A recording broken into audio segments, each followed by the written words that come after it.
నోట్లో పెట్టగానే సాఫ్ట్‌గా వెన్నలా కరిగిపోయే రవ్వ కేసరి ఎటువంటి ఆర్టిఫిషియల్ కలర్స్ యూజ్ చేయకుండా ఎంతో ఈజీగా ఎలా చేసుకోవాలో పక్కా కొలతలతో చూపిస్తాను.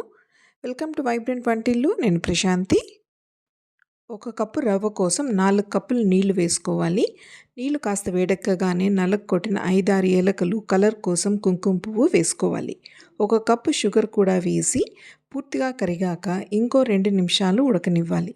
దీనివల్ల కేసరికి మంచి కలర్ అండ్ ఫ్లేవర్ వస్తాయి. దీనికి ఎటువంటి పాకం అవసరం లేదు. మీకు ఎక్కువ కలర్ కావాలంటే ఈ సిరప్లోనే ఆర్టిఫిషియల్ కలర్ కూడా వేసి కలుపుకోవాలి. షుగర్ సిరప్ రెడీ అయింది. ఇప్పుడు ఒక వెడల్పైన ప్యాన్లో పావు కప్పు నెయ్యి వేసి జీడిపప్పు, బాదం పప్పు వేసి కాస్త వేగాక ఎండు ద్రాక్ష కూడా వేసి అన్నిటినీ దోరగా వేయించుకోవాలి. ఒక కప్పు రవ్వకి 3/4 కప్పు నెయ్యి తీసుకోవాలి. పూర్తి నెయ్యి బదులు కాస్త నెయ్యి, కాస్త నూనె కూడా తీసుకోవచ్చు.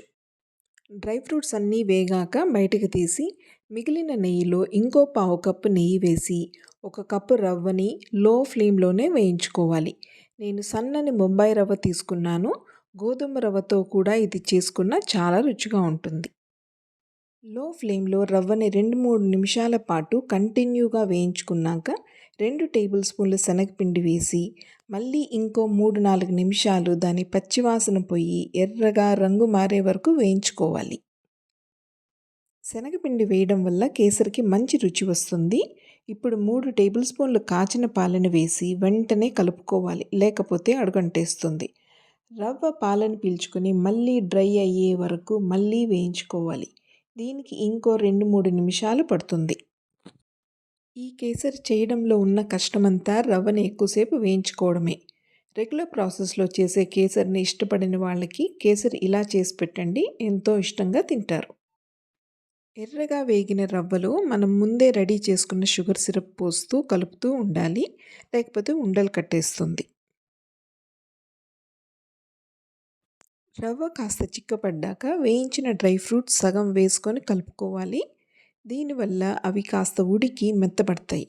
మీరు వద్దనుకుంటే అన్నీ లాస్ట్లోనే వేసుకోవచ్చు.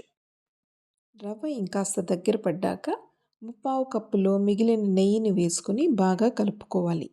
మనం ఏ కప్పుతో రవ్వ తీసుకుంటామో అదే కప్పుతో 1 కప్పు షుగరు, 3/4 కప్పు నెయ్యి తీసుకోవాలి. ఈ షుగర్ క్వాంటిటీతో స్వీట్నెస్ కరెక్ట్గా ఉంటుంది. మీకు ఎక్కువ స్వీట్గా కావాలంటే షుగర్ ఇంకాస్త ఎక్కువ తీసుకోండి. అలానే నెయ్యి కూడా ఈ క్వాంటిటీ నెయ్యితో కేసరికి కరెక్ట్గా సరిపోతుంది. మరి నెయ్యి కారిపోయేలాగా ఉండదు. ఇంకా కంటిన్యూస్గా కలుపుతూ ఉండడమే. ఎప్పుడు రెడీ అయినట్టు అంటే కలుపుతూ ఉన్నప్పుడు కేసరి జారిపోకూడదు. నెయ్యి సపరేట్ అయ్యి కేసరి ప్యాన్కి అంటుకోదు. ఇంకా కలుపుతూ ఉన్నప్పుడు కేసరి ఫర్మ్గా ఒక షేప్లోకి వస్తుంది జారిపోకుండా. ఎంతో టేస్టీ అండ్ నోట్లో పెట్టగానే వెన్నెలా కరిగిపోయి రవ్వ కేసరి రెడీ అయిపోయింది. మిగిలిన డ్రై ఫ్రూట్స్ కూడా వేసుకొని కలుపుకోవాలి. రవ్వని ఎక్కువసేపు వేయించుకోవడం వల్ల ఈ రవ్వ కేసరి 2-3 రోజులు బయట ఉన్నా పాడవదు. వేడివేడిగా ఈ కేసరి తినండి, ఎంతో అద్భుతంగా ఉంటుంది.